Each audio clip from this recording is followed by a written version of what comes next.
Bhagavate Vasudevaya. Om Namo Bhagavate Vasudevaya.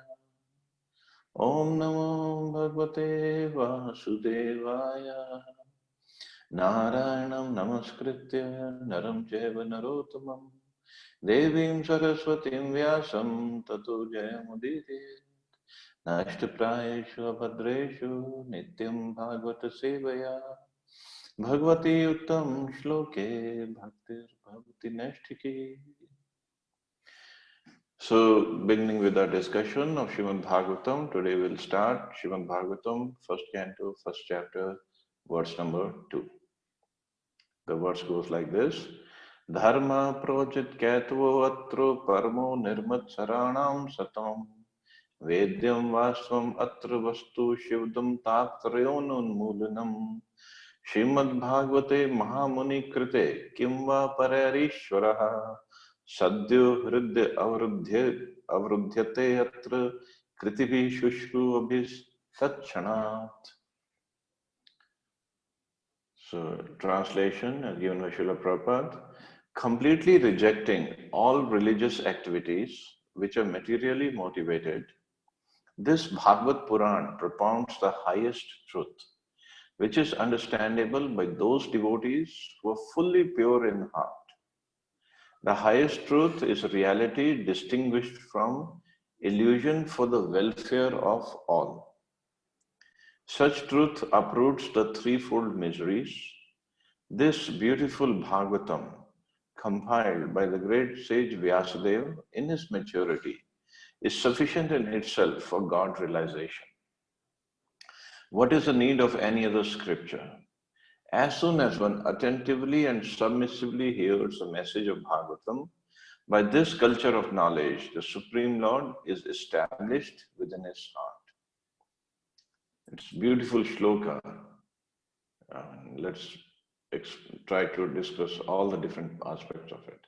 So in the Prabhupada writes, the first word of this shloka is dharma. So he talks about dharma. Religion includes four primary subjects: pious activities, economic development, satisfaction of the senses, and finally liberation from material bondage. So this is the four purushartha, essence or not essence, goal of religion that are mentioned in Vedic scriptures is dharma, artha, kama, and moksha. Here Prabhupada described dharma as a pious activities, artha, economic development, kama, satisfaction of the senses, and finally liberation, moksha. So this is in Vedic literature, this is what is meant for the ultimate goal of life. A person, he follows some pious activities, he does some rituals, does some tapasya to get what? Some calm. Dharma artha, to get some artha. Artha means economic benefits. And what to do with economic benefits? First, he engages them in the service of his own senses. So he tries to satisfy the senses. So dharma, artha, kam. And once he gets either frustrated or he gets realized somehow, he doesn't explain how, then he looks towards liberation, moksha. So even a human life, any human person, a human life, he has to at least adapt to these four things. Adapt to some pious activities, then get some economic development, which he uses for sense gratification. Generally, people stop at this place only, but those who get either frustrated or somehow self-realized, they look for now what? Now, sense gratification, we have done plenty.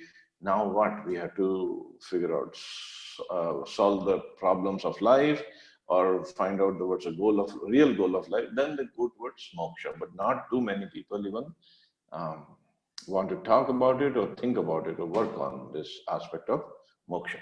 They only stay with dharma, artha, and kama. But these four purushartha is what is mentioned in the scriptures.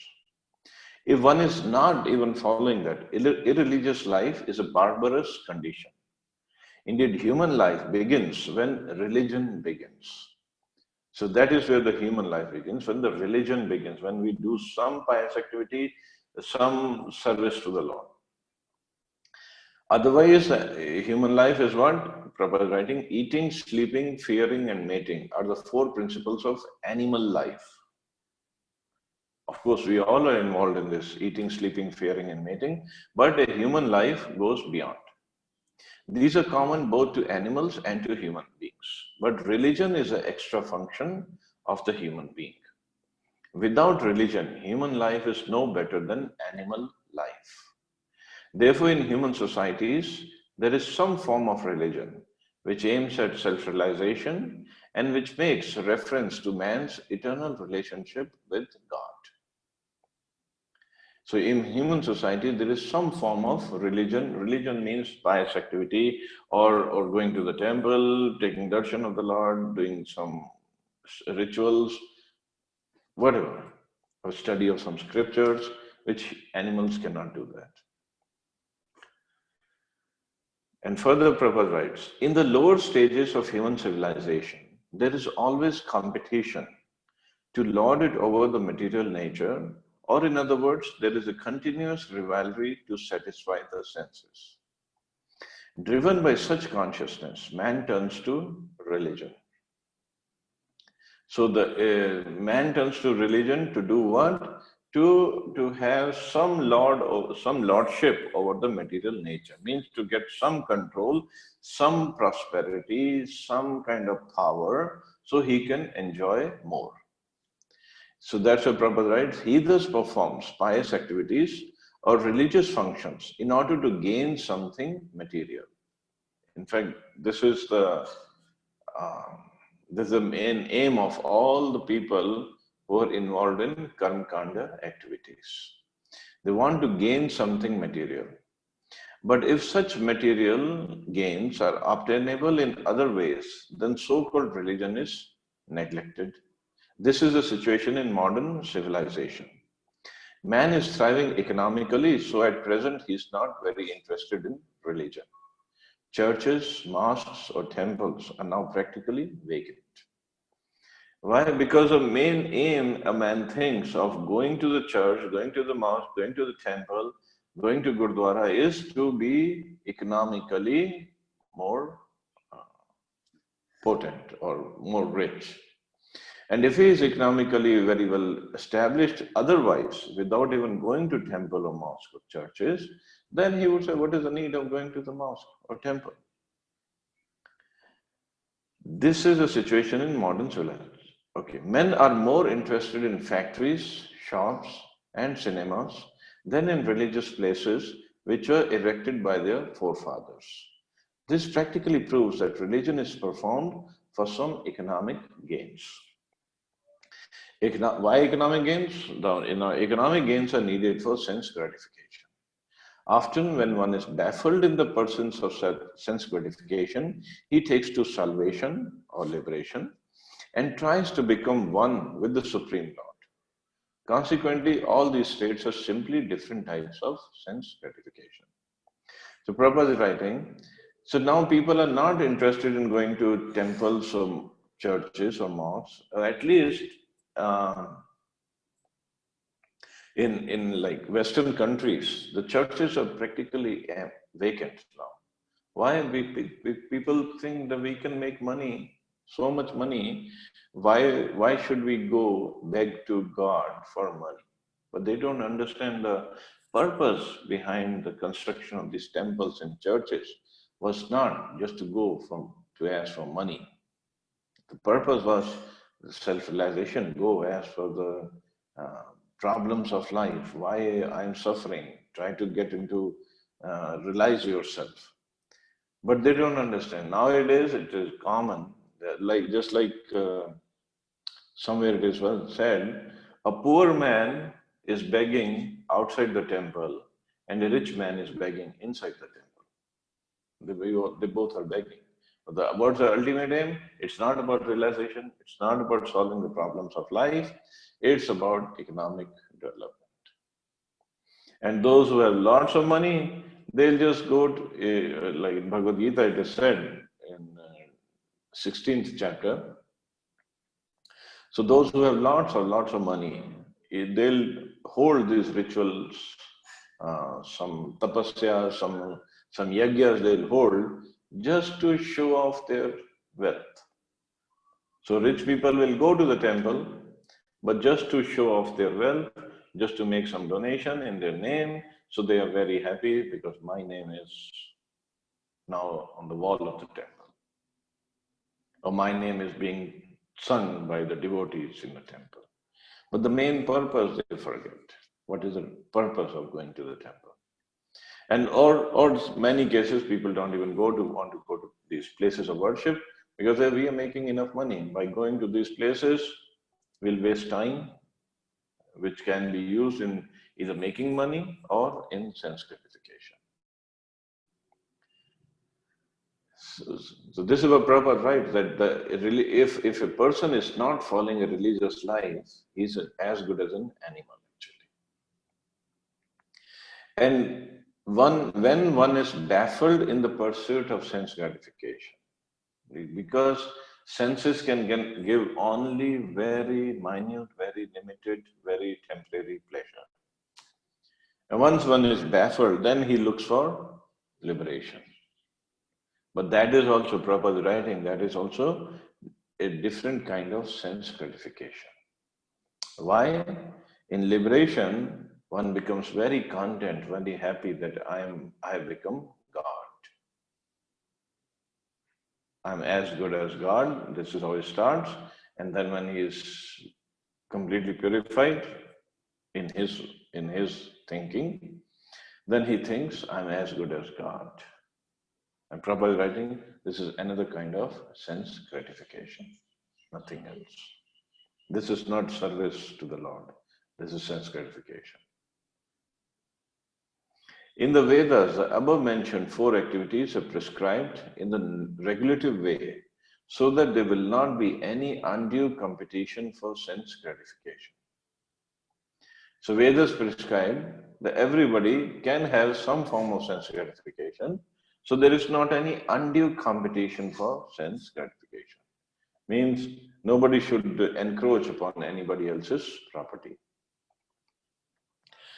But Srimad Bhagavatam is transcendental to all these sense gratificatory activities.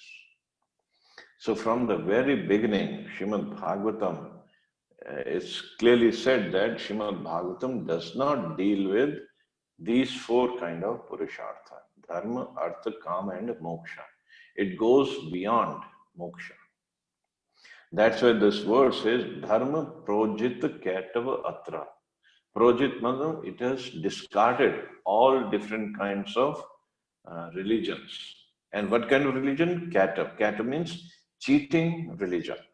So Bhagavatam even goes to same Ved Vyas Muni. He's compiled the Vedas and he is compiling Bhagavatam. So what he himself is saying, whatever I have described in other Vedic literatures, this is all cheating religion. Don't go for it. Go for Srimad Bhagavatam. But since he knows not everybody will try to even pursue this process of real religion, so he had to give everything. So it's not like one size fits all. It's everybody can make progress at their own pace, at their own level. They can understand their level and they can make progress at their own speed. So, but what is Srimad Bhagavatam doing? It is transcendental to all these sense gratificatory activities. It is purely transcendental literature, which can be understood only by the pure devotees of the Lord who are transcendental to competitive sense gratification. And Prabhupada uses nice words here. Competitive sense gratification. Competitive means it's like that's rat race. That's why I called it rat race.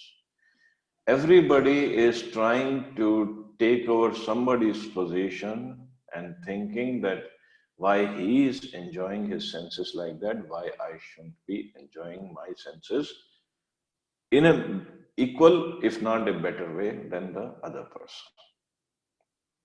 So person is trying to take over somebody's money, take over somebody's property, take over somebody's position in the office, or a political position, or take over somebody's property, whatever.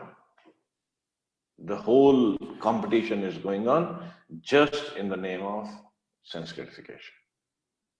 In the material world, there is a keen competition between animal and animal, man and man, community and community, nation and nation.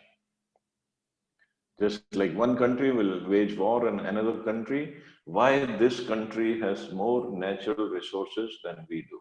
We are more strong militarily, we have more arms, we have better army, so we will take over this country, and if they have oil, we'll just take their oil and we'll use it. Because we are stronger, we have every right on everybody else's property. Or every nation's material resources actually belongs to us. So this is demoniac. There's nothing divine in this. But this kind of competition is going on everywhere. But the devotees of the Lord rise above such competitions. Proper rise. Wonderful. Devotees of the Lord rise above such competitions. They do not compete with materialists because they are on the path back to Godhead, where life is eternal and blissful. So devotees of the Lord rise above such competitions.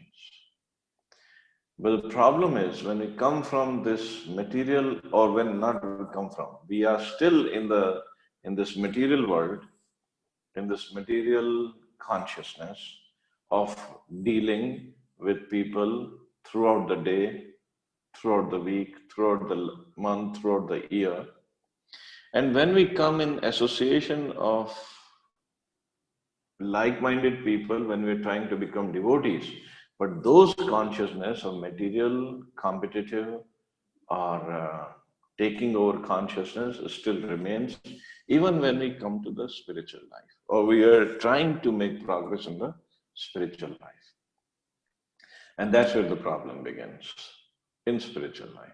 We are here also, we are trying to be engaged in competition, some sort of competition, although healthy competition is always good for spiritual growth, but it doesn't remain healthy, it becomes other way around, and then it's a problem. Then we keep on committing offenses, and then the spiritual progress stops.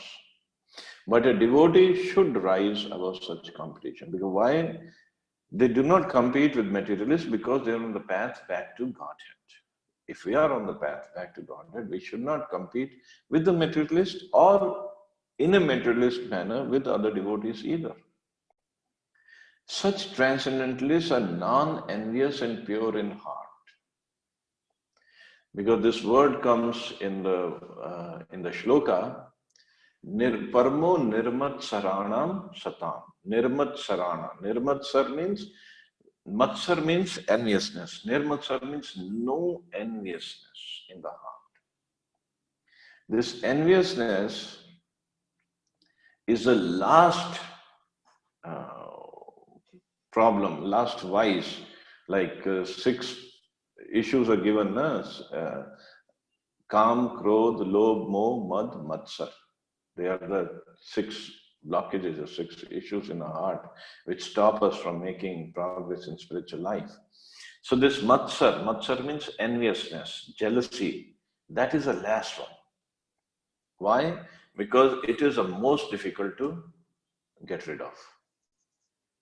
Starting from calm is the easiest to get rid of, although even looking at a life, and we can understand even calm is very difficult to get rid of. But calm, then the Krodh, Lobh, Moh, Mad, Matsar, enviousness is so difficult to get rid of from our heart. That's why it's kept in the last. And that's why Bhagavatam, where it starts from, Parmo Nirmat Saranam Satam. This Bhagavatam, this literature is for people who are completely non-envious and pure in heart. Completely pure. But then somebody might ask that, oh Prabhuji, I'm not non-envious, I'm not pure, so why should not can't I read Srimad Bhagavatam then? I'm not qualified to hear Srimad Bhagavatam. No, we are qualified. Even having a little desire to hear Srimad Bhagavatam makes us qualified. But to get the full import of Bhagavatam, to realize it properly, to inculcate the teachings of Bhagavatam, it will happen only when we are non-envious. Even Srimad Bhagavad Gita, when Krishna was speaking to Arjuna, Krishna told Arjuna, I am telling you this knowledge because you have three qualifications. First two are Bhaktosi me Sakha Chayati, means you are my devotee and you are my dear friend. And then in the 9th chapter, he reveals another quality of Arjuna. He said, Anusuyave, means you are non-envious. That's why I'm telling you this knowledge. I'm giving you this knowledge. What is this envy? First of all, envy means I see somebody else having something, I don't have it. Instead of understanding, I don't have the qualification, that's why I don't have it. I start feeling envious of that person. Why he has it? I should be enjoying that thing, that property, or that quality, whatever he has. That is envy. And how we become envious of Krishna? Because Krishna told Arjuna, you're not envious of me. That's why I'm giving you this knowledge. We become envious of Krishna or God in the sense that why God is all proprietor, all enjoyer, all controller of everything. I should be the proprietor. I should be the controller. I should be the enjoyer. So anyway, we try to enjoy ourselves without putting God in the center, without putting Krishna, Krishna's service, Krishna's name in the center. That means we have some enviousness from God. So in that respect, all the materialists who are running around in different ways, maybe somebody is running in a car, somebody is running in an aeroplane, or somebody is running on a bike. We all are envious because we are trying to take over God's property with the purpose of I should be the enjoyer. I want to enjoy it.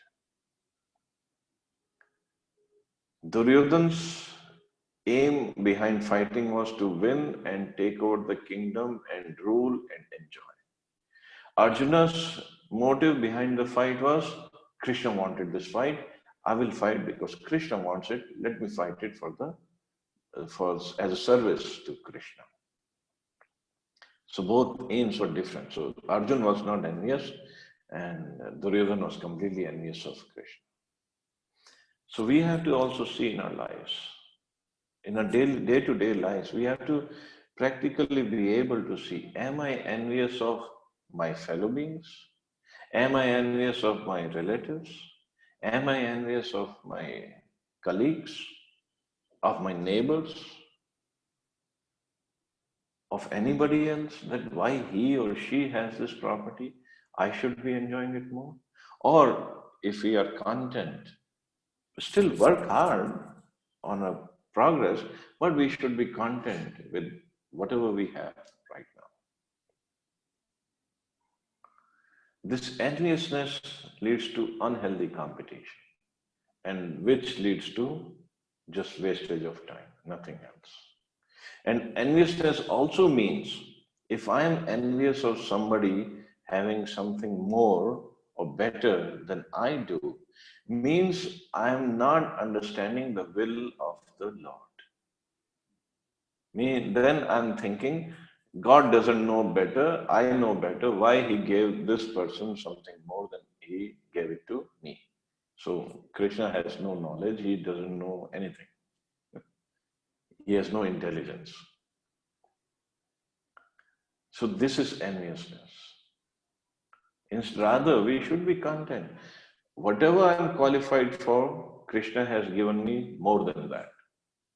Of course, we can always work for more. That's not a problem. Working hard is not an issue. But we should be content. Whatever I am qualified for, Krishna has given me more than that. not less. Because Krishna is not unjust person. He says in Bhagavad Gita, Surida Sarva Bhutanam. I'm a well-wishing friend of everybody, every jiva. So that well-wishing friend cannot make a mistake. He will only give what is best for us. So then, with that thought in our mind, with that kind of propensity, then we can make a rapid progress on the path of bhakti and in material life also. Living content, living satisfied, we can make progress there also, because uh, just running after material possessions or material prosperity will not make us happy, even in the material life. Uh, let's see how much. I'll try to finish this paragraph, then we'll stop here. In the material world, everyone is envious of everyone else, and therefore there is competition. But the transcendental devotees of the Lord are not only free from material envy, but are well-wishers to everyone. And they strive to establish a competitionless society with God in the center. The contemporary socialist conception of a competitionless society is artificial, because in the socialist state, there is competition for the post of dictator. From the point of view of the Vedas, or from the point of view of common human activities, sense gratification is a basis of material life. There are three paths mentioned in the Vedas. One involves fruitive activities to gain promotion to better planets, karmakanda. Another involves worshipping different demigods for promotion to planets of demigods, karma yoga, you can say. Not yoga, it's also karma. And another involves realizing the absolute truth and his impersonal feature and becoming one with him. So that is jnana kanda. So these are different paths mentioned, but bhakti is the topmost. So we'll stop here. Ask anybody has any questions or comments, because I know you all have to go to work also. I know Pooja Mataji is standing outside her office, ready to get inside. Okay, any questions?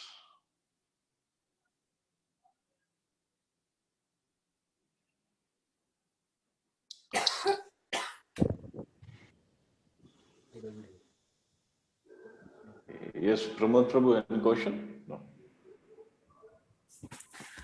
Prabhuji, we talked of non-enviousness and everyday life, including our professional life as well.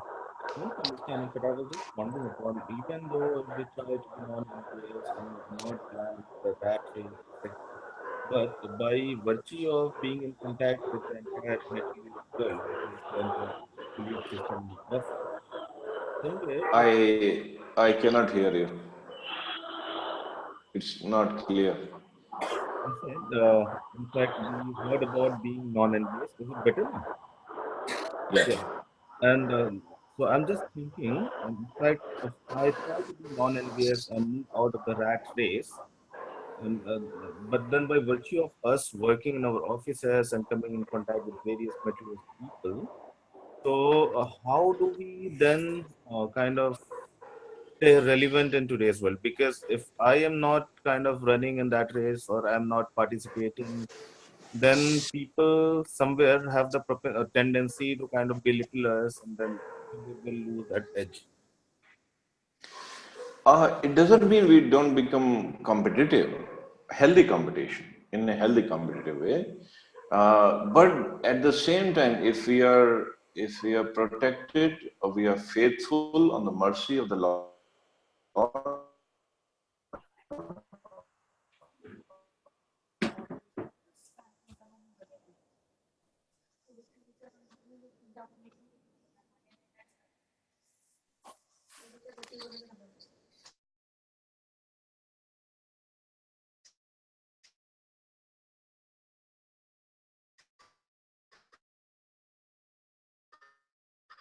ultimately we have to understand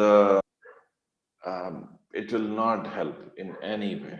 Sooner or later, that position, that thing will be taken away. But if it comes by the mercy of the Lord, then it will be permanent. Just like Duryodhana was very envious of Pandavas, envious of Krishna, envious of everybody. And he tried to take away this kingdom. But what happened? Pandavas were completely faithful. They were devotees. They relied on Krishna. They trusted Krishna. And Krishna gave them the kingdom. So we have to have faith in the Lord. And moreover, whatever is in our destiny, Krishna will give. Why we have to politicize the whole thing?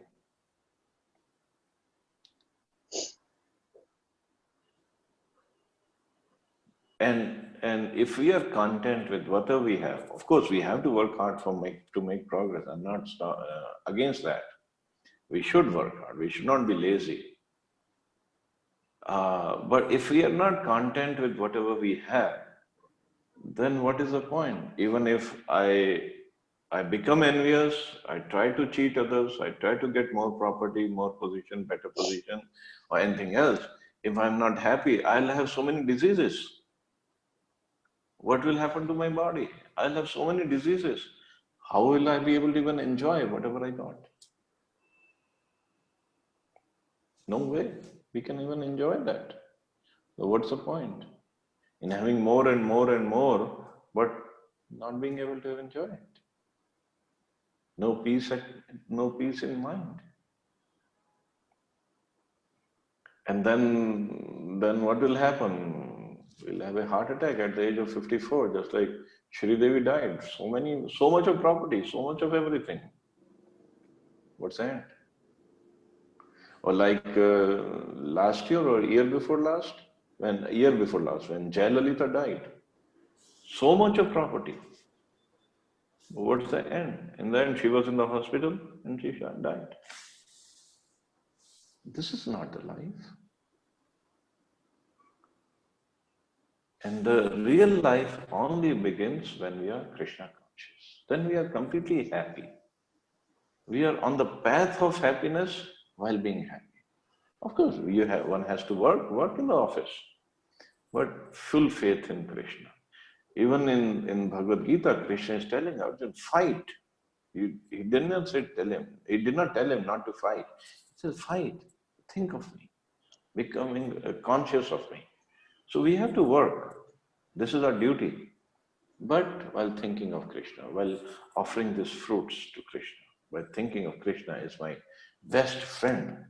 My best friend will always protect me, will always guide me, will always take care of me.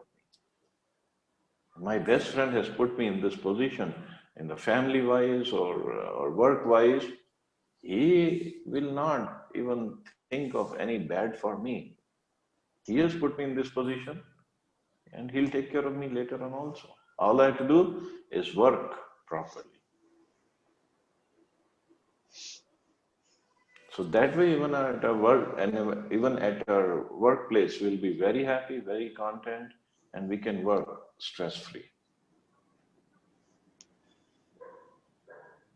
Is that okay?